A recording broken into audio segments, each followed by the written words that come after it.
Hello বন্ধুরা, আজকে নিয়ে চলে এলাম একটা ইম্পর্ট্যান্ট জিনিস। এই যে দেখছেন শ্যাডো বা 3D আমরা কিভাবে করব।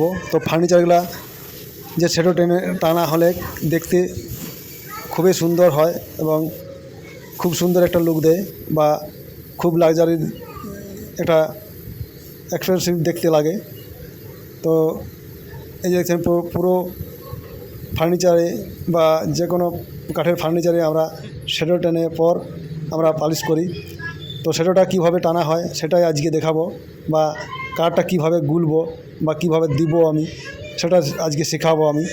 তো যারা যারা আমার ভিডিওটা দেখছো, যারা নতুন তারা অবশ্যই আমার চ্যানেলটাকে সাবস্ক্রাইব করে বেল আইকনটা প্রেস করে পাশে থাকবে। আর চলো দেখে নিই যে কাঠটা কীভাবে আমরা গুলবো। এই যে দেখছেন কালার এশিয়ান পেন্টের, এটা ওয়ালনাট কালার, জাস্ট ঢেকে গেছে কালার পরে। তো ওয়ালনাট কালার দোকানে বা বললে দিয়ে দেবে ওয়ালনাট কালার।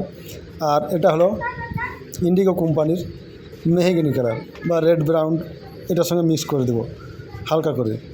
তো এই দুটো কালার দিয়ে আমি কিন্তু থ্রি ডি বা শ্যাডোটা টানবো। তার সঙ্গে হালকা করে গালা মিক্স করে দেবো, চিটটা যাতে একটু ভালো হয়, বেশি হয়। এটারও চিট আছে, কালারটারও চিট একটা আছে, কিন্তু তার মধ্যেও আমি একটু গালা মিক্স করে দেবো আর তাতে একটু স্পিড মিক্স করে দেবো। তো এই যে ডাব্বার মধ্যে আমি এই সব কটা উপকরণ ঢেলে আমি গুলে নেব। এই যে দেখছো আমি গালা প্রথমে একটু দিয়ে নিলাম, সামান্য একটু গালা দিয়ে নেবো আর সামান্য একটু স্পিড দেবো। এই যে সামান্য একটু স্পিড দিলাম পাতলা করার জন্য মালটাকে। আর এটা ওয়ালনাট দিয়ে দেবো। আমি পরিমাণটা বলে দিচ্ছি, যদি 100 গ্রাম আমি ওয়ালনাট কালার দিই, তার সঙ্গে আমি 20 থেকে 25 ml রেড ব্রাউন বা মেহগনি কালার মিক্স করব। তাতে করে কালারটা খুব উজ্জ্বল এবং খুব সুন্দরভাবে ফুটে ওঠে।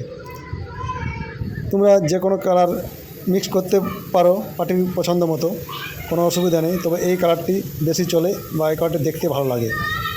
এই যে এভাবে গুলার পর আমরা কিন্তু ছোট্ট একটি গান নেব, যে গানটি আমার হাতে দেখতে পাচ্ছ।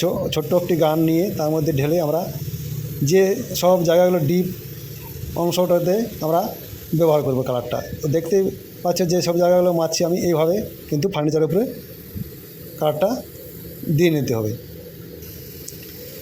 গানটি ধরে ধরে কালারটি দিতে হবে, যেমন না এদিক ওদিক বাইরে কোনো দিকে যায়, তাহলে বাইরে চলে গেলে দেখতে খারাপ লাগবে।